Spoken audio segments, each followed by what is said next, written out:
Hey, bro, what's going on? Michael Mosley here, aka Zaphmod, and I'm here with Daniel, also known as Casper. Many of you would know him way more than you know me. He is a Twitch streamer, and he is down here in Tulsa at XPO Game Festival. He had a panel just the other day. I had a panel too, but of course his is way more important than mine. So, Daniel, tell us a little bit about the panel you had. Sure. So yesterday we had a panel on how to make it in the streaming business. I've been streaming for 5.5 years, and of course my colleagues have been streaming for at least 2, 3 years. And everyone wants to know how to make money playing video games. So it was a lot of fun. A lot of people showed up for it, and I'm glad that we could spread some good information for them. So for those who weren't there, if you just like give us a little tidbits on that, what did you guys talk about? Well, really, we focused on anything that the audience wanted to know more about. So we got some really good topics, like people were asking about tools that were available, if you could make it as a part-time streamer. So folks that were interested in, well, I work a full-time job, or I'm a parent, I'm a mom, I'm a dad. Is it worth it? Is it doable? And we gave them a lot of tips and told them, yeah, basically, if you have passion for it, you can definitely make it happen. So that was probably the main thing that we talked about. But other things include like, a big one was actually age, because on the panel we had our friend Vic, and he's in his 40s, and he's been streaming for a couple of years, and he's doing pretty well for himself.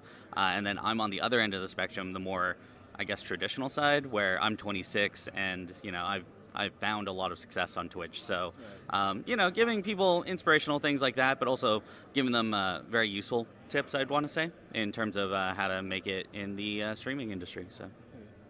So if you can, as quick as possible, because I'm sure you don't want to go through your hour-long panel again.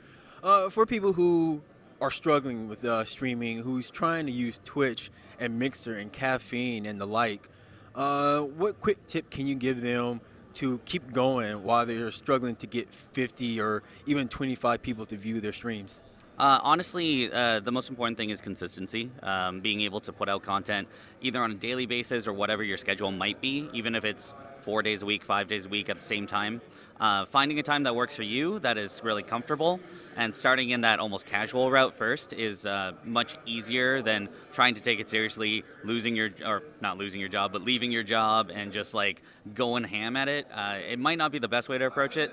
So I would say be comfortable, be consistent, and be confident in yourself, and also learn how to talk to yourself. That's probably the most important thing. Act as if no one's watching, or as if a million people are watching, I should say.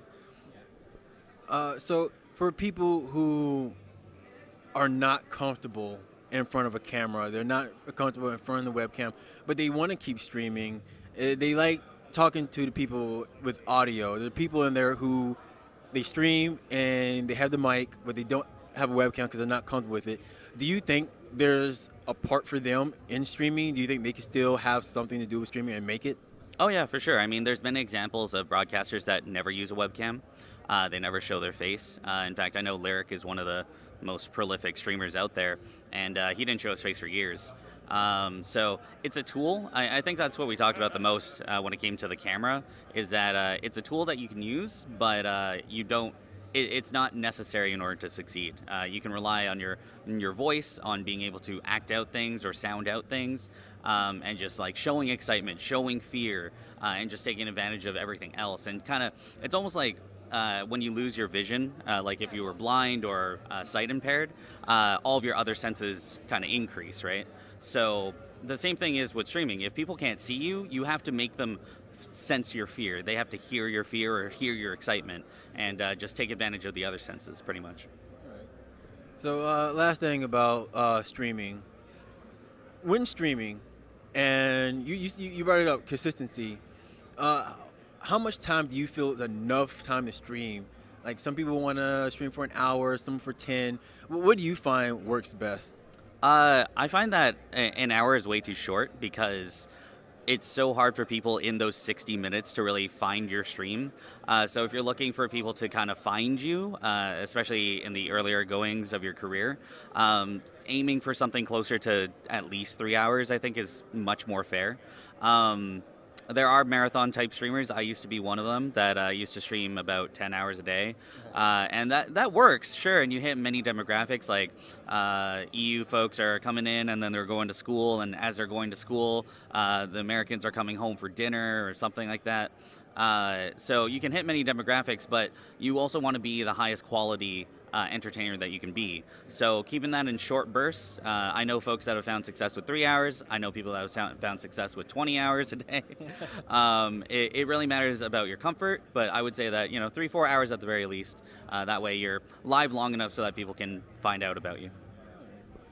So now that we've talked about streaming, and I'm sure you're done talking about your Twitch addiction, well, not addiction, but your ability to be able to stream for a long period of time.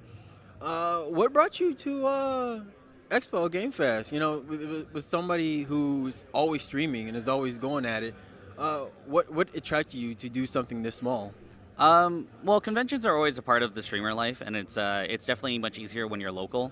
I'm nowhere near local to Tulsa, but it was an opportunity where I had TwitchCon next weekend in Long Beach, and the opportunity came up where they wanted me to speak about streaming, and it was just right place, right time. I love smaller conventions because there's very few lines for anything. You can check out things, and you can really spend a lot of time with these developers. And for someone like me who likes to play indie games and go more in depth with indie games, it gives me, like, instead of talking to them for 5 minutes and I got to move on because there's a million people around, I can take 30 minutes, talk about their game, ask them a lot of questions, and just like really get down and dirty with it. So I love smaller conventions for that, and it was just right place, right time with TwitchCon right next week. So, going to conventions, of course, there's the community, and with Twitch, it's all with streamers. It's all about community. They have to stay in contact with the community. Have you had a chance to speak with somebody just one-on-one with them, just asking you about you, not just streamer you, but just you in general? At a convention? Yeah, almost at a convention. Like, you ever had somebody, like someone who enjoyed your stream, and there's like, oh wow, and they just want to talk to you, and not just like, oh, how do you do this, how do you do that with streaming, but instead just like talk to you about games, like, oh, have you played this game, have you played that, have you tried this one? Yeah, for sure. I mean, when we come out to conventions like this, even over in Tulsa, I mean, my community base is fair, like it's moderate, it's getting there, it's getting pretty big. So even when I come down to Tulsa, I still had about a dozen different people from my community be able to come out, say hi. And since it's so almost quaint and smaller, they can take the time. And yeah, I had folks yesterday even talk to me for like 45 minutes just on video games. We talked about Final Fantasy and Legend of Zelda and all these games that I wish I could stream, but since I'm not really known for those genres, so I kind of avoid them a little bit. I'm more so about the indie roguelike type games. So it's really nice to just sit down and talk to them because especially with these community members, when I've known them for years and I only knew them as textual faces, like their usernames, to put a face to the name is actually really satisfying. So, All right, cool. So you say that you love indie games, and there's plenty around here. Which one is your favorite on the floor so far? Geez, which one was it? It was the one over there. Perception, I think it was. It's the one, yeah, it's a suspense thriller where you're blind and you have to use your cane to tap around in order to see things. It's actually really cool. I did not know about it at all. Apparently it came out like early this year. And I'm not really a suspense thriller horror type of person, but definitely get to check out that game. It's probably something I'm probably going to stream pretty soon. So it's actually really cool. All right. So when it comes to these small conventions, what would you like to see more of? Would you like to see more streaming panels and like just stuff focused on streaming, kind of like TwitchCon, only like on a smaller basis? Or would you rather have it like this, to where they do invite streamers out here, but it's mostly about the community and the games and the indie games? It really depends on what the vision is of the convention, I think. With something like this, I think growth is good in either way. So I think a balance of the two things would be really cool. I know that they were trying to set up an area for streamers to actually stream from the convention.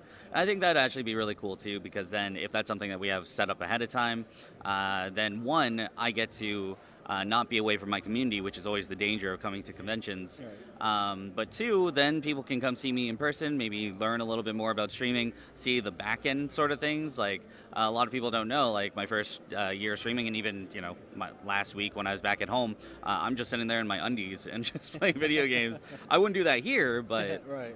but it's all about the comfort, and it's just I would love to see smaller conventions invite out a couple more folks to their shindigs, because it shows growth. It shows growth, and I think a lot of communities have, as in like Tulsa, they have a lot of gamers here, and they have a lot of gamers all around the world. So to give them a convention they can be proud of is really cool. It doesn't always have to be a PAX, basically. Okay. Right.